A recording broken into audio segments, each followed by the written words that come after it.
we are on the last. This is the last leg of the show, sir, and we are going to get into Behold. So a lot of people have asked the question, what's the story behind the song, and kind of give us some background on what was going on in your mind when you wrote that song. Okay, so there's three parts to this story. First of all, there's a gentleman named Jim Staten. James Staten was the voice of the Spartan Legion, and he would always say that when I came. Most people don't know, but I've been to Norfolk State. I came three times. Was it 72 to 70, 73 to 75, I think it was. Then I went back to Southern 75 to 76. Then Howard 76 to 78, and back to Norfolk State in 78 to 80, and then Norfolk State in 2010 I retired. So three times. So James Staten was the announcer when I came to Norfolk State. It was a very young program. We had 64 people in the band. And every year and I came at the same time and basically co-founded we were together when the name was changed to the Spartan Legion, because prior to that the band was called the Calling Spartans. So Emory was and remains a giant in this field, and he was published at the national level on that at Northam and I think at Atlanta. Both those schools he taught. But anyway, I had to bring that up to say this. I keep going back. Jim State, Emory Spears. Now let me bring the other part. That was not the third part. Emory Spears is going to be in the key to this. But then there's Carl Hayward, Dr. Carl Hayward. This story came about. This piece came about because I was a new guy in Norfolk State, and Dr. Hayward was he's the prodigy. He's the guy that, Norfolk State is his baby. And he's a genius, to say the least. Perfect pitch and all that. Well,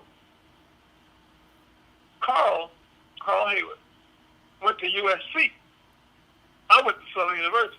Mm-hmm. I didn't go to California. I'm from Southern. So, Carl always spoke of the USC fans entering the stadium and how grandiose they were, blah, blah, blah. Well, at Southern, we marched into the band, to the field. We didn't have a song, but we did sing. We sang the classic Rhythm in of the Marching 100, which is not new to a lot of folk, though. But anyway, wow, I get excited when I talk about this. So Carl and I were talking, and we got into this debate about the schools and things like that. And I remember Jim kept saying that. But then the first tune that I wrote when I came to Norfolk State was the University's fight song, because there was no fight song. Everybody was, doing the latest chant or whatever, had some things that had stayed around for a while. So I composed the University's fight song. So that got attention. The young director is there. He brought something new to the table. And then one night, I started thinking about our band and what we could do. And Emory, brought the name to bear, and I started thinking about the whole Legion and the Romans and et cetera, et cetera. I started thinking along the lines of the instrumentation, and instruments at the time were pretty much, they played overtone out of the overtone series. I think it was just straight instruments, straight horns, and stuff like that. And of course, we have modern horns, instruments that can change, chromatic and stuff. Well, conceptually, in the overtone series, you get to around the 16th partial, you can start playing semitones. And they're not necessarily all correct in this context. But anyway, I'm too excited. Let me calm down. So, having said that, and thinking about the various movies that I had seen that were depicted from the era of the Roman legions and the Spartans and stuff like that, I listened to the music. It was Nicholas Rosa, who was a film score writer. And something in that stayed in my mind about how the music was robust robust and bold. And I started thinking about the tuba section. They were not very proficient. I think we had 4 tubas. I said, how can I get the most out of them and keep it simple? Mm. So this piece was written for 64 pieces, and it was clearly written for individuals. I wrote that piece for everybody in the band pretty much that had something to do. And I like to talk about these personalities. But anyway, so I knew that the easiest thing that I could write would be an ostinata. That's the boom, boom, boom, boom, boom, boom, boom, boom. So I got that going. Mm. Now this comes out of my piano playing also, because I had to come to grips with how do I combine the historical significance, give that approach of an approaching army, etc. So I came up with that represents the army of the Legion march. And then I took the tenor saxophone. I think we had maybe 1 or 2. And I had them to play a perfect fifth above it, which played open fifths. So if you think about those musicians on the call, D flat, F to D flat. So I said, okay. And then I had to tell the sax play from it low, if you will. I'm going to use the word low because I normally use octave classification. But I'll just say the low D on the tenor saxophone to the low B flat. So those 2 instruments, most people don't realize that one tenor saxophone in its low register can pretty much blow a tuba away because it's very powerful. And when you have someone who can play it and control it, it's a very big sound. You're bringing out the low end of that tenor in its baritone register. So that was the bass section. And then I had to come up with a drum line that wouldn't interfere with that, but let it be exposed and then punctuated. So if you listen to that part, the drum part is 2-4. And so all of a sudden, instead of 4 being a weak beat, it was a strong beat. So that's from a rhythmic perspective. The next thing, the story behind this is that I knew that in order to make this work, I needed to have open sounds because we didn't have many people. So then I came up with the open fit. So then I associated that with the relationship of F concert, if you will, and C concert. So I knew that when I played F to C, ba-bam, when I played the F below and went to the D flat, I had the D flat major 7 chord. Now, the lead is the trombone because that's the bold instrument. So the long tones there are designed to give the sense of strength. So harmonic in my head is like F minor, the D flat major 7, which is like in minor,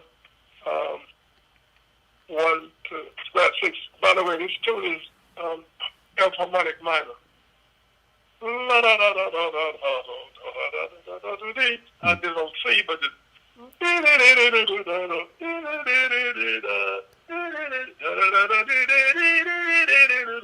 yeah. Okay.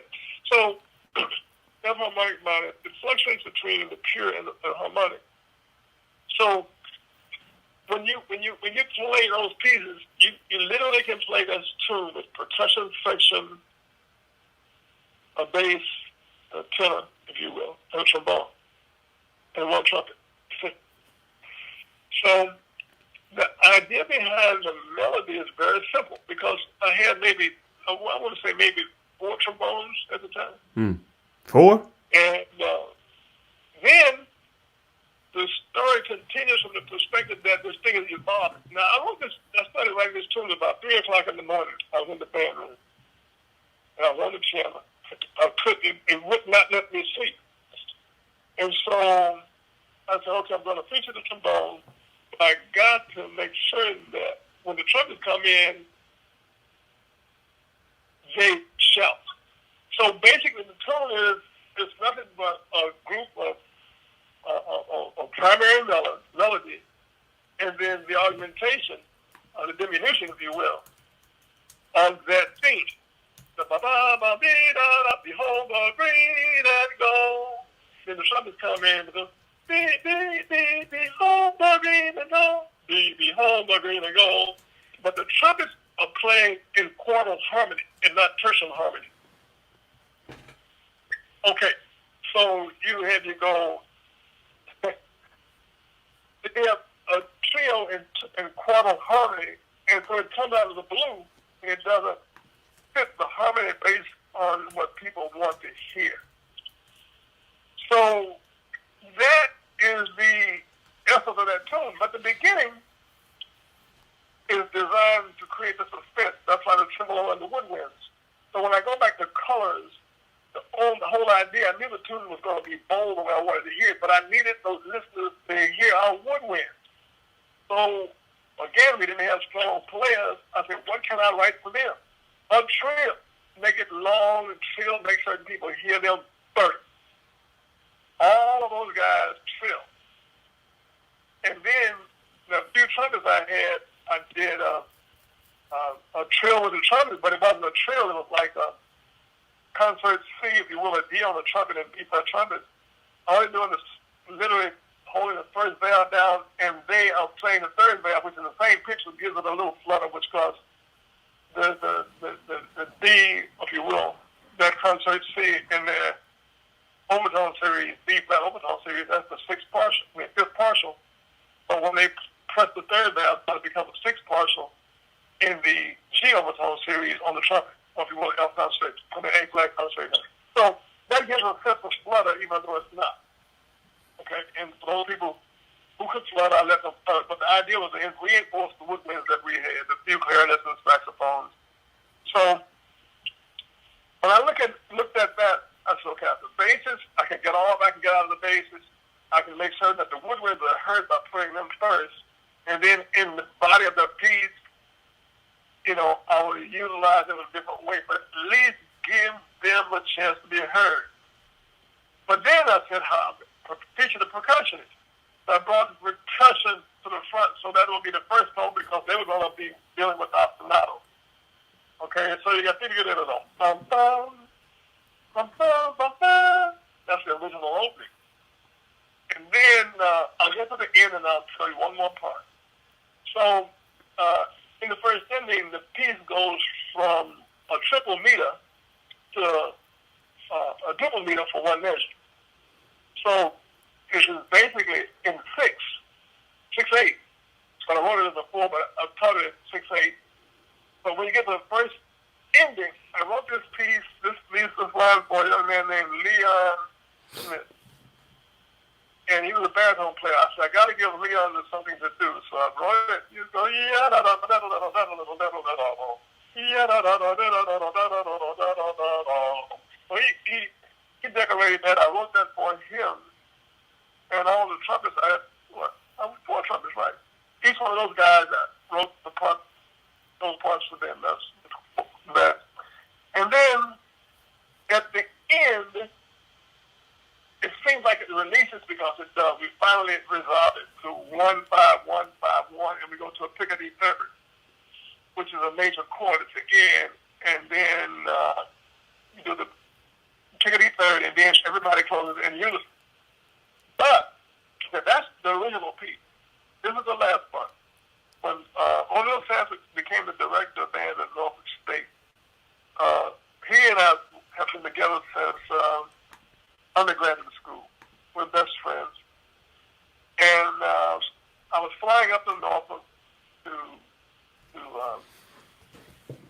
meet with him.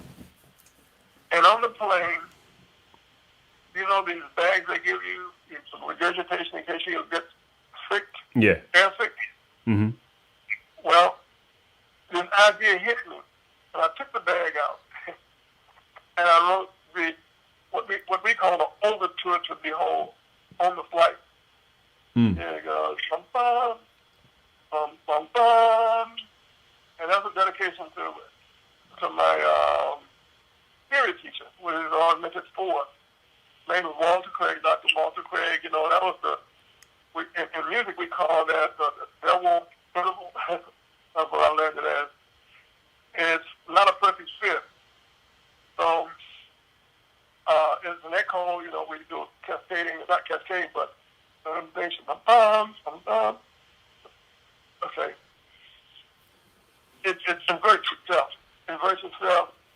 And then that new part goes into the original part. So I wrote this overture to Behold that leads into the old version. And that was my way of telling all the people at Norfolk that you had a new band director. It was dedicated to my friend and to the university that I learned to love. And it added a new flavor.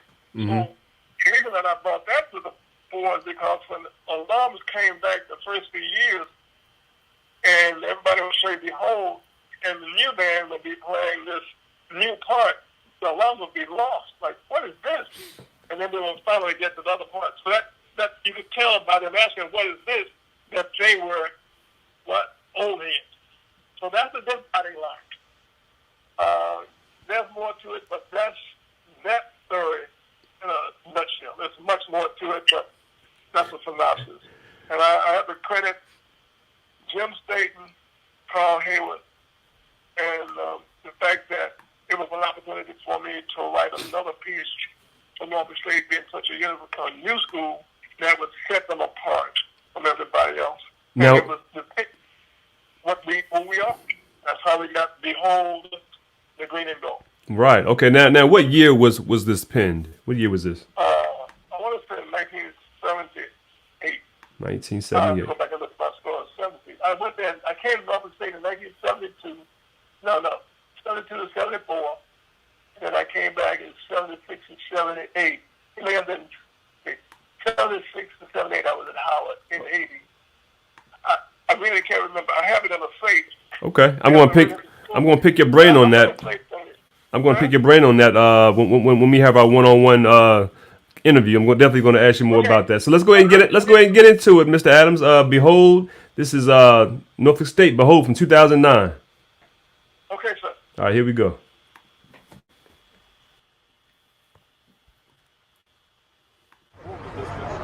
Where you at? Hey, that shit is awesome.